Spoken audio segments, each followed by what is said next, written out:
Good evening, and welcome to our breaking news coverage. Today, we bring you a story that has rocked Vietnam and captured global attention. Truong My Lan, a 67-year-old Vietnamese property developer, has been sentenced to death for her role in one of the largest bank frauds the world has ever seen. I'm John Abraham, and you're watching iNewsU. Behind the stately yellow portico of the colonial-era courthouse in Ho Chi Minh City, the verdict was delivered. Truong My Lan, a prominent figure in Vietnam's business landscape, faced charges of looting $44 billion from Saigon Commercial Bank over 11 years. It's a rare and significant verdict, as she becomes one of very few women in Vietnam to be sentenced to death for a white-collar crime. But who is Truong My Lan? And how did she manage to orchestrate such a colossal fraud? Truong My Lan's journey began humbly, as a market stall vendor selling cosmetics with her mother. As Vietnam underwent economic reforms in the 1980s, known as Doi Moi, Lan ventured into property development. By the 1990s, she had amassed a large portfolio of hotels and restaurants, emblematic of the entrepreneurial spirit in Ho Chi Minh City. In 2011, Lan facilitated the merger of three smaller banks into Saigon Commercial Bank, leveraging her influence to consolidate power within the institution.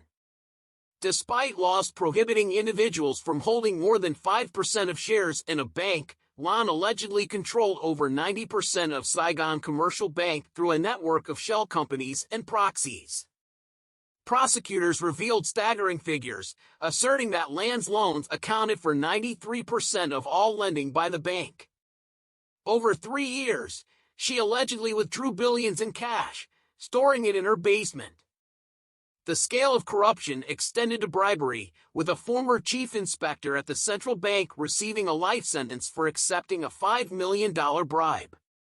The trial itself was unprecedented, with 2,700 witnesses summoned and 104 boxes of evidence weighing a total of 6 tons. All defendants, including Lan's husband and niece, were found guilty, with sentences ranging from life imprisonment to suspended terms.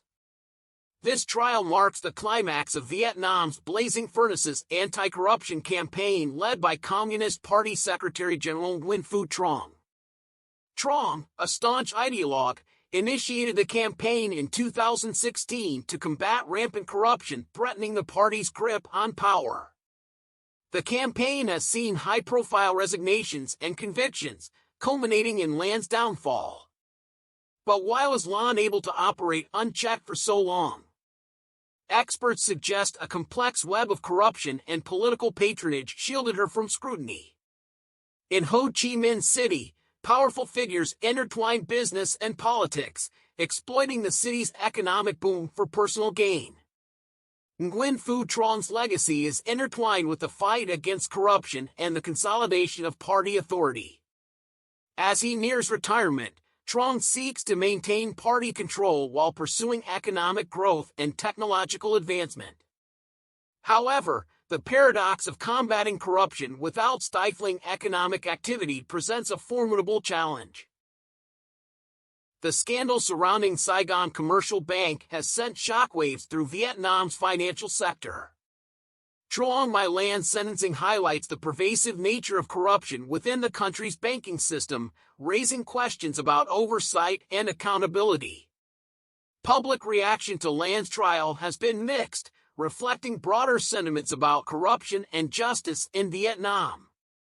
While many applaud the government's crackdown on graft, others express skepticism about the effectiveness of such high-profile prosecutions.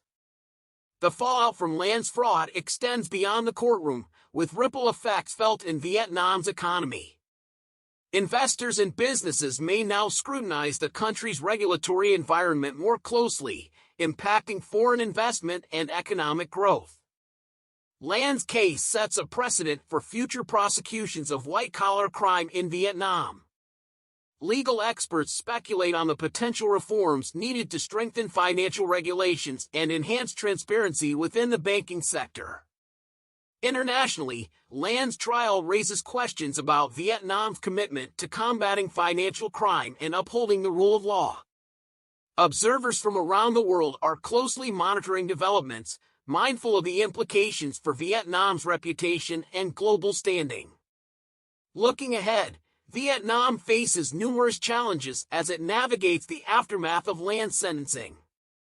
From restoring public trust in financial institutions to addressing systemic issues of corruption, the road to reform will be fraught with obstacles and complexities. As Vietnam grapples with the fallout from one of the largest bank frauds in history, the repercussions of Truong My Lan's actions will reverberate for years to come. How the country responds to this crisis will shape its future trajectory and define its place on the world stage. Thank you for watching our in-depth coverage of the Saigon Commercial Bank scandal. Be sure to stay tuned for further updates and analysis on this developing story.